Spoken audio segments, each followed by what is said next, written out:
The knock on my front door came just as a thunderstorm rolled across Cedar Rapids, Iowa. I expected a delivery driver or maybe a neighbor asking for help.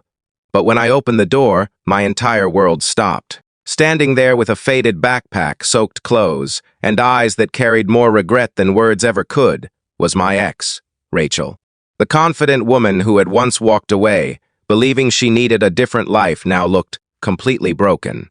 She lowered her eyes, clutched the worn backpack tighter, and whispered the only sentence she could manage. "Can I stay here?"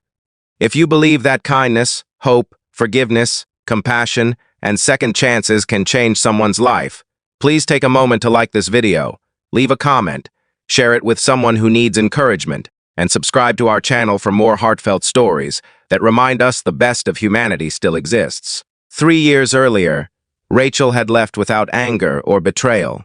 She simply believed our dreams no longer matched. I wanted a quiet life building custom furniture, while she chased opportunities in larger cities. There were tears, long conversations, and eventually silence. I stayed in Iowa, slowly rebuilding my life one wooden table at a time. My little workshop became my refuge. Every piece I crafted reminded me that broken things could become beautiful again, if someone cared enough to repair them. Seeing Rachel standing on my porch brought back every memory I had worked so hard to bury. Part of me wanted to close the door and protect the peaceful life I had finally found. But another part saw someone who wasn't asking for love or forgiveness. She was simply asking for shelter. I stepped aside and let her in. The first few days were painfully quiet. Rachel spent hours staring through the living room window while autumn leaves drifted across the yard. She helped wash dishes, folded laundry before I could, and insisted on cleaning the workshop even though I never asked. She spoke very little, but the sadness in her eyes filled every room. Eventually, the truth came out. The career she had sacrificed everything for disappeared after the company suddenly shut down. Her savings vanished, paying medical bills for her mother before she passed away. Friends she believed would always stand beside her slowly disappeared when life became difficult. By the time she realized she had nowhere left to go, every door had quietly closed, except one. Listening to her story, I realized life had already punished her far more than bitterness ever could. One Saturday morning, I found Rachel sitting alone in my workshop holding a small wooden music box I had carved years ago. She confessed she used to think success meant never looking back. Now she understood that home wasn't a place filled with expensive things.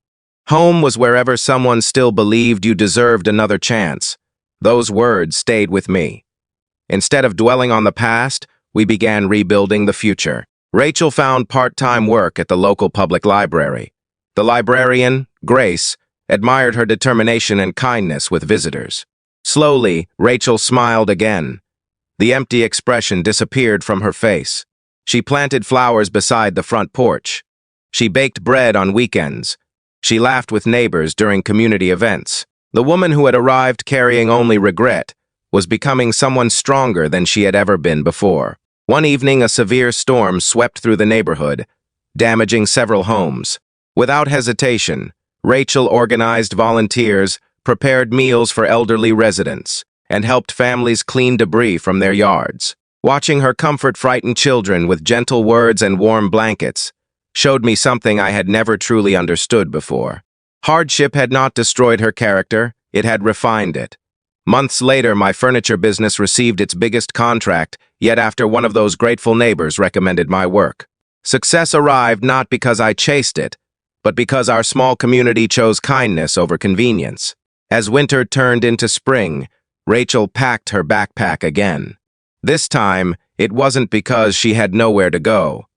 She had saved enough to rent a small apartment across town. Before leaving, she handed me the wooden music box from my workshop. Inside, she had placed a handwritten note thanking me for proving that forgiveness is not forgetting the past. It's believing someone can write a better future. Watching her drive away felt different than it had years before. There were no broken promises, no unanswered questions, and no resentment. There was only gratitude. Sometimes people don't come back because they expect everything to be the way it was. Sometimes they return because life has taught them what truly matters. And sometimes, opening your door doesn't restore an old relationship. It restores someone's faith in humanity. Before this story comes to an end, I'd love to hear from you. Have you ever given someone a genuine second chance? Or has someone offered one to you when you needed it most? Share your experience in the comments, because your story might give hope to someone reading today. If this journey touched your heart and reminded you that compassion can change lives in ways we never expect, please support this video with a like.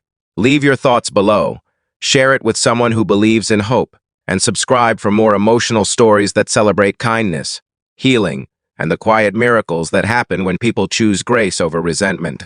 As I closed my front door that evening, I realized something simple yet unforgettable. The strongest homes are not built from wood or brick. They are built by the people willing to open their hearts when someone has nothing left except the courage to ask for one more chance.